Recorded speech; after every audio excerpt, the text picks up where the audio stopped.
rolling 4 deep up in the Malibu. I slide through where they slide through and serve beef like a drive-through. My crew brings Christ to the alley. I'm a Cali fool, feed him the rock, call it the alley-oop. Yeah, Brody, you shanking where I bring the word. Gunshots, holding prayer circles where they stain the curb. We make disciples where they're toting Glocks, cause it's funkier than dolphin socks. The block's hotter than some old steam pots. They rock product till the whole thing drops, chopping and hit the block for more green knots. God's the Father and before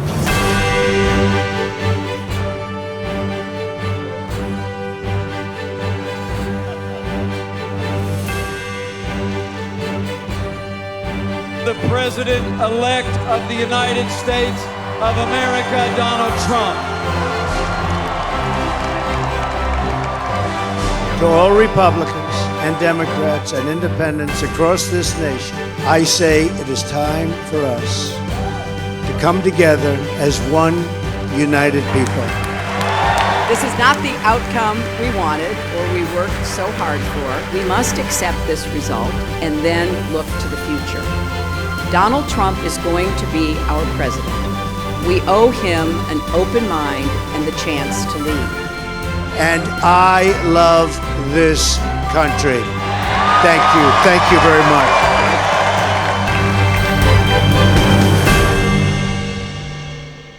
And welcome everybody to another edition of the Brody File.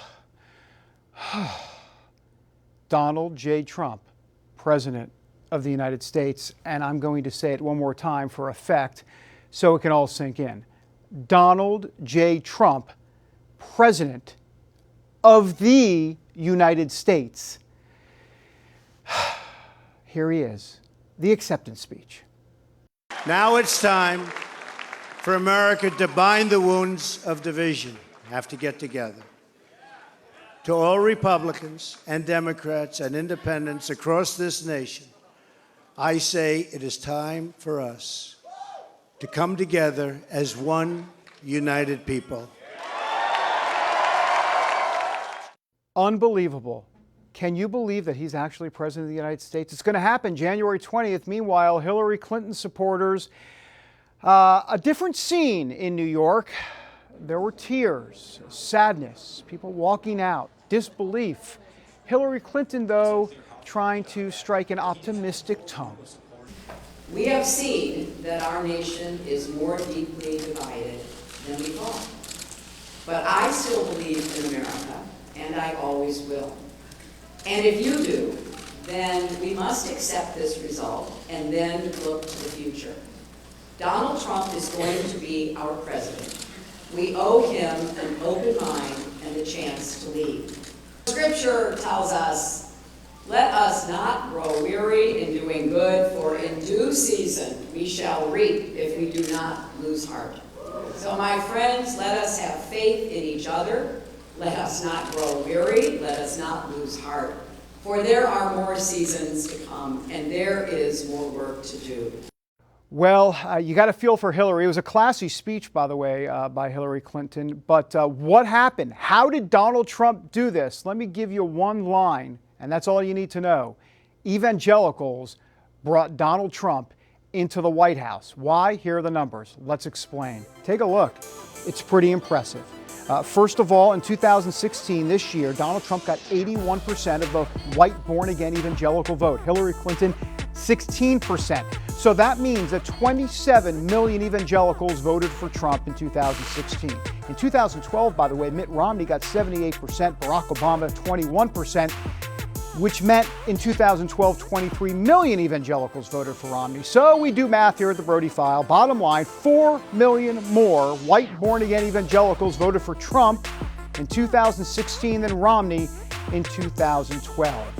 The Catholic vote also in Trump's favor. 2016, this year, Trump 52% of Catholics, Hillary Clinton 45%. In 2012, Barack Obama had 50%. He actually won Catholics. Mitt Romney had 48%. So there you have it. Look, the reality is Donald Trump doesn't win the White House without evangelical support. We said all along for months he needed to be north of 80%. He was at 81%, and he won it. More on those numbers from Ralph Reed, Faith and Freedom Coalition. They're in the numbers business, and here's some of his analysis.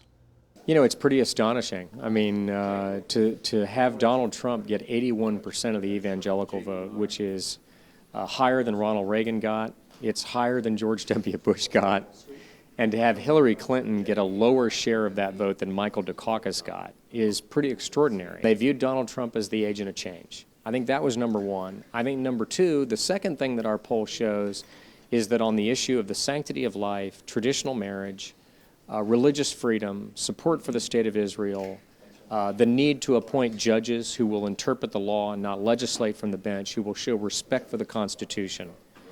That's all we've really asked for out of the courts, is to respect the First Amendment, respect the original intent of the founders, respect the text of the Constitution. He vowed to appoint judges that would live up to that standard.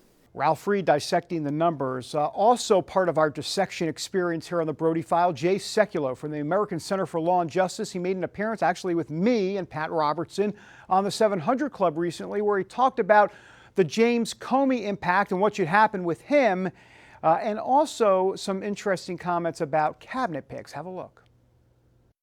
Comey has a 10-year appointment. What do you do with him? Yep.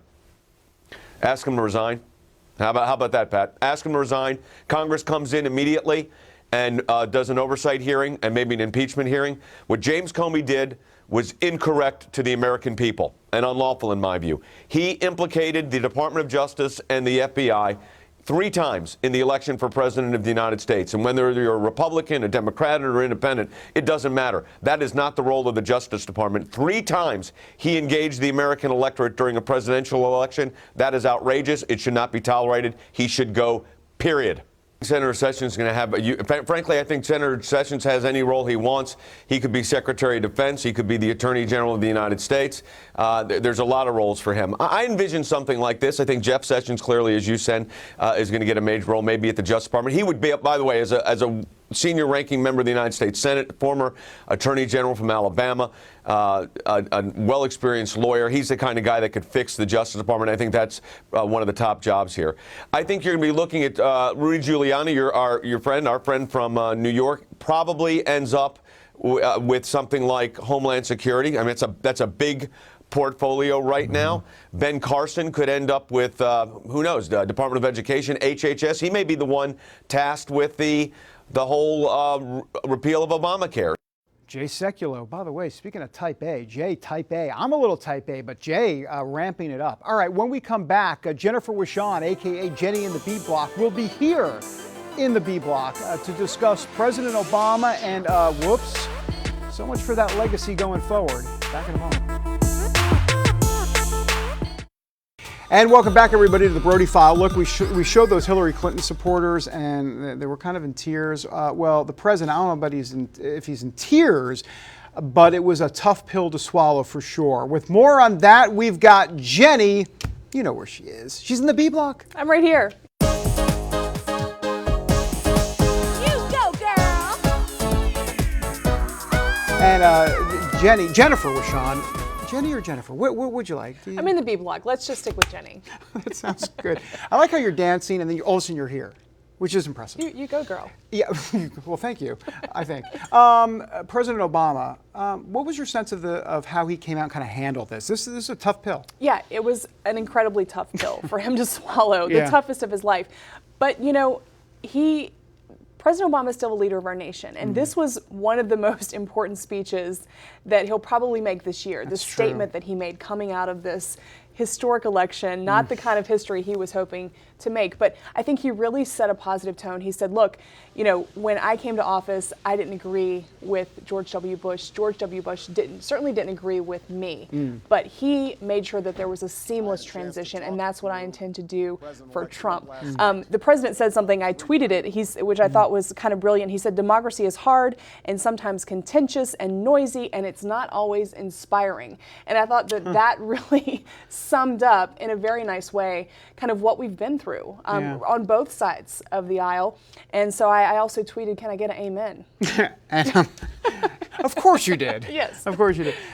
Let's talk about Obama's legacy here. I mean, look, I think his legacy to a degree is cemented in the sense that, you know, the first African-American president, but this was really a chance to take it to kind of that next level. What was your sense? I mean, this has got to be once again, rough for him. Of course. Well, President Obama made it clear that a Donald Trump presidency will be an insult to his legacy. His legacy has been insulted. He's basically said that? He said that. He said that on the trail, stumping for Clinton, making the case to black voters. So, look, the brakes have been put on all of his policies. I mean, you look at Obamacare. Trump ran on doing away with his signature domestic policy.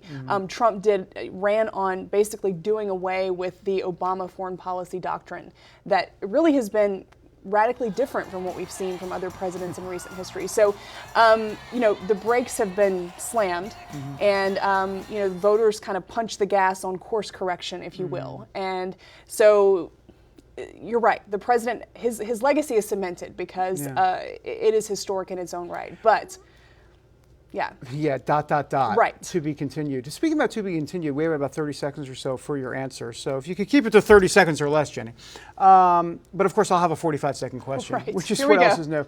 But my question simply is, I wonder what it's going to look like, this Trump, when I say Trump administration, I mean, you cover the Obama White House. It's going to be probably pretty interesting to cover a Trump White House. That is going to be like, that's going to be a carnival over there. It's going to be a carnival. And the Obama administration is so careful about information leaks, and they're so have so much control.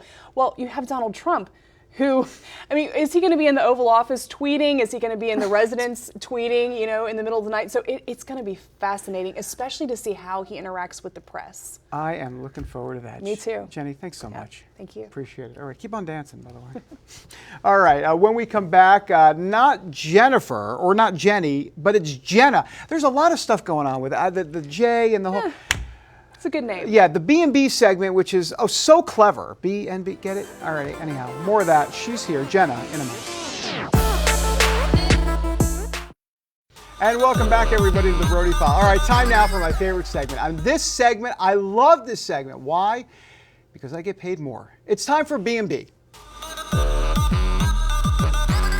And so here we are, B&B. Hello, B. Hello, B. Good to see you. How are you? Good. I feel very small. That's what you were saying. Why? Well, look, I mean... You feel short. Look at you. Look how tall you are. Well, you gotta sit up straight. Sit up straight. Oh, sorry. Okay, see, there you go. That's better, right? Like my mother. Thank you. Sit up straight. All right, talk to me about this election. So, the media. Give me a break. I mean, what was your take on the media? I think the media overall really missed the boat on this one. Yeah. Going into it, a lot of pundits, a lot of experts were saying he had about a 1 in 3 chance, Donald Trump. Turns out he won this thing hands down, fair and square. A lot of them didn't see this coming. And you know what I think it is that I think there were the indicators. There were certain polls, there were the numbers, but I think, I don't know, I think it points to maybe the large mainstream media being kind of out of touch with middle America. Yeah, I agree. I mean, I think that they go in their latte-sipping corridors, D.C., New York, and you've been on that Amtrak train, that whole New York, D.C. thing. Yeah, and I just think it becomes an echo chamber, and they just start talking and all of that. I wonder where we go from here. I mean, it'd be interesting to see what Trump does. I mean, it seems like he has a mandate. I mean, it seems like but he's got a, I wonder what Donald Trump we're going to see as president. I'm just curious about that. I don't know. Well, I hope it's something like we saw last night in his speech, his acceptance speech. He's getting raving, great marks on that speech, and it was pretty unifying. It was pretty humble. He thanked everybody who had helped him get to that point. He thanked all of his family, and he talked about coming together. Whether you like him or not, whether you voted for him or not, he talked about coming together. Also, he was very gracious toward Hillary Clinton. She apparently called him before he went on stage to accept the presidency, and apparently they had a very good conversation. She was very congratulatory, and he said that he told her that she ran a tough race, and hopefully that's kind of what we can expect in the months ahead. My sense is that Trump likes to surprise people. Just when you think you haven't figured it out, and then he kind of throws you a curveball. And so it wouldn't surprise me to see like more of a presidential Trump. Like, in other words, I'm not saying he's going to be your typical president, but I do think we'll see a little bit more of a subdued Donald Trump as president. I'm just curious to see what that's going to be like. I have no idea. Well, he won't be in fighting mode anymore. He was that up is such a good point. He was up against 16 other candidates in the primary, and then he was up against Hillary Clinton. I mean, this was fierce. To get to this point, to win the presidency, there was a lot of mud being slung, and now he's got it. And so I think he can kind of be himself more and be the man, be the president that he wants to be, because he's not fighting for it. That is extremely interesting. Such a good point that I didn't even think about it, which is rare because I normally This guy's got all of the... You've got all the wheels turning up there. Oh, I got wheels turning. Yeah. I got wheels turning. So, you know, I don't know. We're going to have to go around D.C. and, you know, maybe we'll go to the West Wing. We'll go some places. Should we do that? I think it'd be great. I think the B&B audience, the Brody File B&B audience would follow along. Oh, I think so, for sure. So if we go to the West Wing, you know, I guess we'll just, I don't know, we could have a picnic lunch. Do you think Donald Trump would join us? I think he would. Wouldn't that be wonderful? Maybe he won't. Maybe Kellyanne Conway. Oh, yeah. Kellyanne, Donnie, and Are you we setting the bar a little high here? Oh, Lord. Because see, now he's president. I know he is. I'm told I have to wrap, by the way. Did you know that? All right, we got to wrap. All right. Sorry, but it's been a pleasure. Been a pleasure. Yeah, now it's going to be, it's. By the way, this is my show, so. All right, you take the reins. Thank you so much, but it's been a pleasure. Thanks, again. B. All right, see ya. Back in a moment.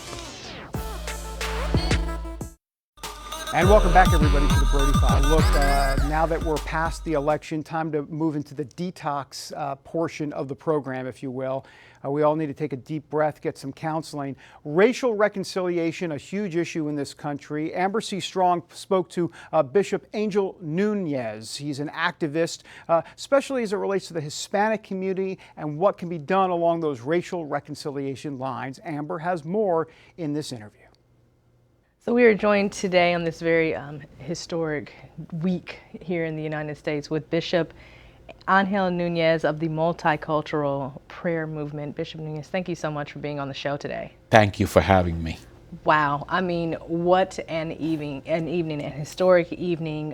What were your thoughts as the results started to roll in on Tuesday night? Well, we've been praying nonstop because this was such an important election, not because of the rhetoric, not because of what he did or her position, but because Supreme Court justices are going to be selected and the future of our nation. The number of Hispanics that supported Donald Trump, I think some of the exit polls have it at 29%. Yes. 29% despite what some viewed as very disparaging remarks about illegal immigrants being rapists or being drug dealers. Mm-hmm. Does that surprise you that so many Hispanics backed Donald Trump? I mean, that was more than Romney. Yeah, but again, many of those Hispanics are also evangelicals. The Hispanic church in America rose up, and that is inclusive. I know the media says 81% of white evangelicals supported him, but the truth of the matter is many Hispanic evangelicals supported him, and that's where you see that 29 number. Another statistic is 23% of Latinos voted for the first time. I think the Republican Party needs to open its eyes and realize that we are becoming a political force, and that we're going to have many more Latinos voting in the next election. And there must be a pathway or a bridge. And, you know, okay, you want to build a wall? How about building a bridge so that we can bring in, the Republican Party has everything that the Latino community loves: family, tradition, honor, respect, life. But they need to work on the immigration issue. And if the Republican Party, like I have stated, I don't know how many times, if the Republican Party would get on board and put something together for immigration reform, they would have the Latino people in abundance. Changing gears a little bit, this morning, or the morning after the election, I woke up and I saw my Facebook timeline. And it is about as divided as you can imagine. People angry. People feeling disenfranchised, people feeling hurt as if they don't matter, as if their vote doesn't matter. We've seen such a huge uprising these past couple of years with Ferguson, with Baltimore. You were on the cuffs of Baltimore. You're right there in the heart of everything that happened. What needs to happen to unite this country after this election? Well, first and foremost, keep in mind what you just stated. There's hopelessness across the land. This is not Baltimore. This is not Ferguson. This is not New York. This is entire country about to explode. If you look, you see people protesting. People are desperate. Why? Because they have no hope. When people have no hope, when they are desperate, they will do some incredible things. And so this is what we've had. Now, I believe personally that the answer to their hopelessness relies on the lap of the church. Government can't give you hope. Programs can't save you. The only one that can save you is Jesus Christ. The only one that can heal a wounded heart, a broken heart, is Jesus Christ. Wow, wow, wow. You talk about this in your new book. In the last minute we have, The Multicultural Prayer Army. Tell me about the book, why you decided to write it, and why believers need to pick up a copy and definitely read it. You need to pick up a copy, simply put, because there is a lack of unity in the body of Christ, number one.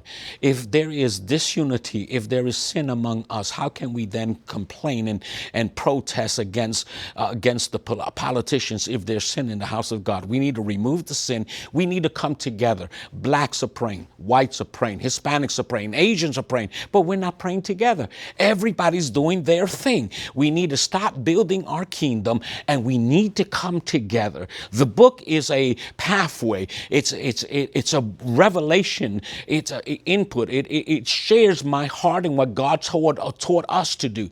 We have more than 400 churches of these groups that put aside their differences and said, you know what? We must seek an awakening in America. That's what the book is about. I encourage everyone, if they would go to our website, bishopangelnunez.com, bishopangelnunez.com, get your copy in English or Spanish. Again, we just want the message to go out. Wow. Bishop Nunez, thank you so much for stopping by and for chatting with us on what is an historic day and a very important message for anyone out there watching. Thank you very much. Thank you for having me. God's church clearly always part of the solution, if not at the center, of the solution. Back in a moment. Well, look, I hope you enjoy the Brody File show. That does it for us. I don't know where we're going to be next week. We may do the show from an all-day spa because I'm getting the cucumber treatment. Until next time, God bless. Have a great week.